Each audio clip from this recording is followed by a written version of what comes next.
ठीक, जितना मैंने देखा है, जो मुझे लग रहा है, जिस तरह से दिल्ली में आम आदमी पार्टी जब पहली बार चुनाव लड़ रही थी और लोगों का भरोसा वहाँ की बड़ी बड़ी पार्टियों से उठकर आम आदमी पार्टी में कायम हो रहा था, वही हवा, वही लहर, वही भरोसा मुझको आम आदमी पार्टी के प्रति दिखाई दे रहा है आज गांधीनगर में।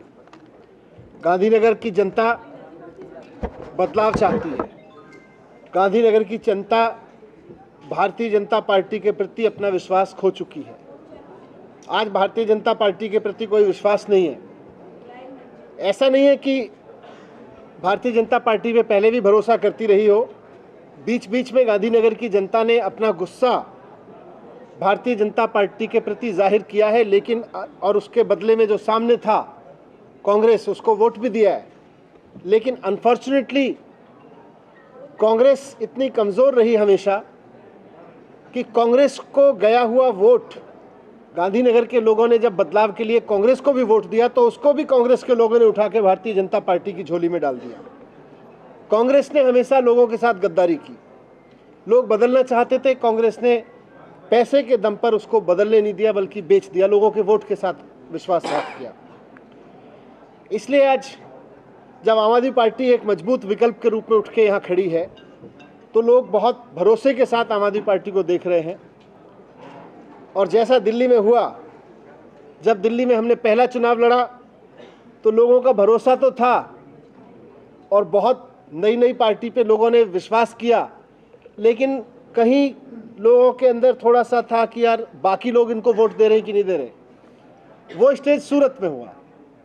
सूरत की जनता बहुत बदलाव चाह रही थी, लेकिन थोड़ा सा मार्जिन से कुछ कुछ सीटों पे हम पीछे रहे।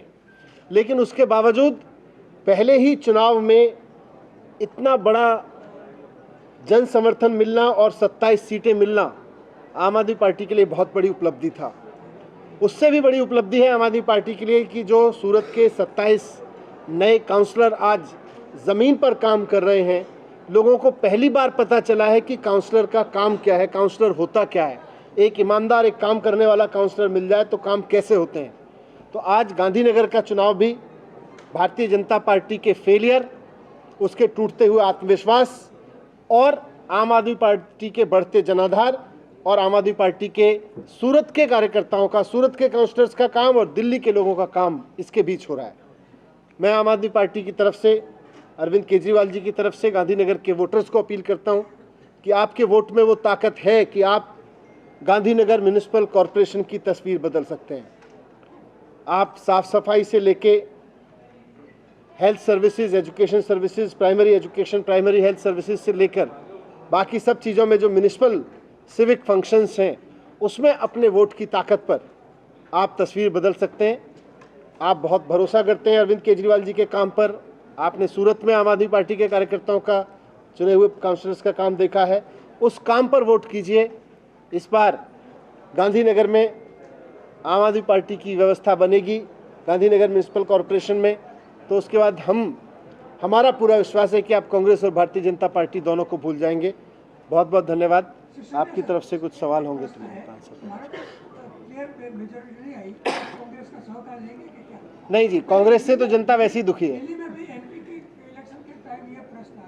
नहीं जी, नहीं, हमने तो तब भी खारिज कर दिया था, अभी भी खारिज करते हैं। ना भारतीय जनता पार्टी ना कांग्रेस जो काम आम आदमी पार्टी जनता के बीच जिस तरह की राजनीति करना चाहती है, ना भारतीय जनता पार्टी कर रही है ना कांग्रेस कर रही है।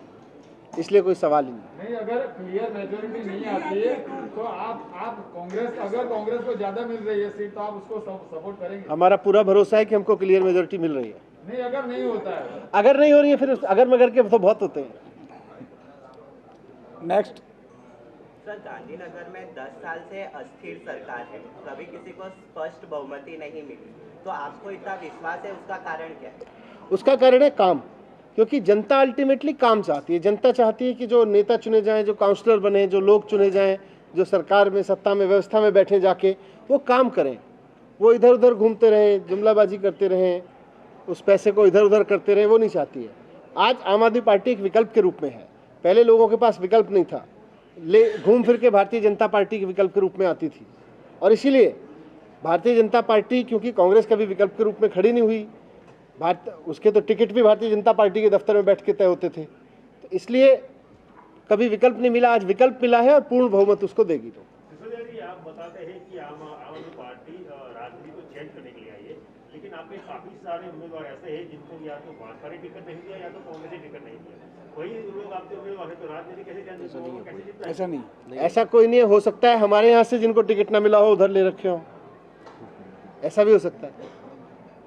नेक्स्ट। अच्छा, देखा जाए तो आपने संवाद कार्यक्रम में बताया कि कोरोना के समय में जो भी मौतें हुई थी उनके आंकड़े जहां पे भाजपा की सरकार थी वहां पे छिपाए गए।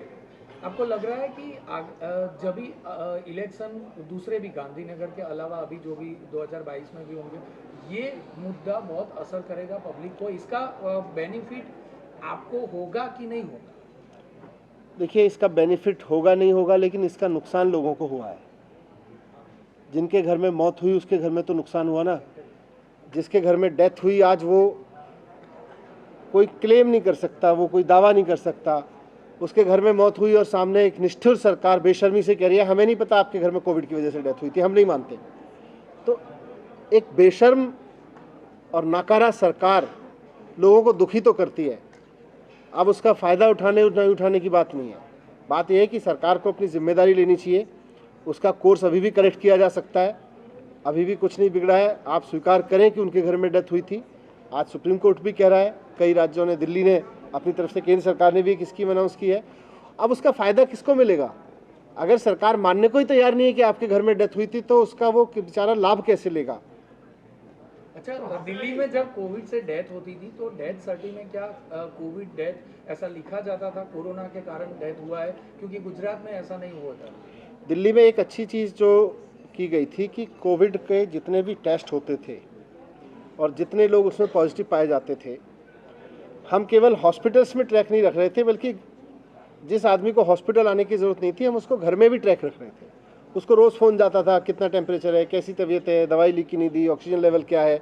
कोई दिक्कत होती थी तो हम तुरंत उसको हॉस्पिटल रश करने में मदद करते थे। तो इसकी वजह से हमारा पास पूरा रिकॉर्ड है और एक एक डेथ को हमने रिकॉर्ड पे लिया और उसका हर जगह death certificate. Political parties are gaining out of the religious divide. How is the Aam Aadmi Party going to tackle that? जब लोगों के सामने विकल्प नहीं होता है काम करने वाली पार्टी का, तो निश्चित रूप से जो भी मुद्दे पार्टियां उठाएंगी, लोग उसके आधार पे अपना निर्णय लेते हैं। आज गांधीनगर के लोगों के पास एक विकल्प है ऐसी पार्टी को चुनने का जो काम के दम पे वोट मांगती है, जो ये नहीं कहती हम फलाने धर्म से आते हैं जी, हम फलानी जाति से आते हैं जी, हम फलाने धर्म के लिए। हम कह रहे हैं जी आप हमें वोट देंगे तो हम आपके लिए ये करेंगे, और हमने करके दिखाया है। हम उस पर वोट मांग रहे हैं। आज विकल्प है लोगों के पास। अभी आप आए हैं, आपकी कोई ऐसी ध्यान में आपको आया है कि ये करने की गांधीनगर में जरूरत है? कौन से मुद्दे ऐसे हैं? गांधीनगर में तो भारतीय जनता पार्टी ने म्यूनिसिपल बॉडीज में कुछ किया ही नहीं है, इसीलिए बार बार गांधीनगर की जनता भारतीय जनता पार्टी से छुटकारा चाहती है। लेकिन दुर्भाग्य रहा कि उसके सामने कांग्रेस जैसा कमजोर विकल्प था, वो कभी जनता के मंसूबों को सच नहीं होने दिया उसने। Congress is stronger than BJP. Gandhinagar में तो अब तक हमने देखा है Congress is far stronger than BJP. उसके बावजूद जब लोग कांग्रेस को चुनते थे तो भारतीय जनता पार्टी को, कांग्रेस भारतीय जनता पार्टी को ले आती थी। सर, आप में से ऐसा क्यों नहीं होगा कि आम आदमी पार्टी के जो उम्मीदवार जीत के जाएंगे वो आगे जाके कांग्रेस से बीजेपी नहीं बैठेंगे? अभी देखो 27 पार्षद तो सूरत में है।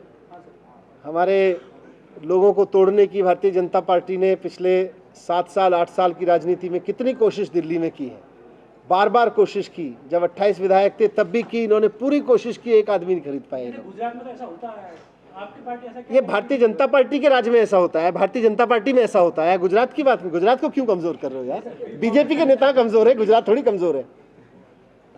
Okay, thank you.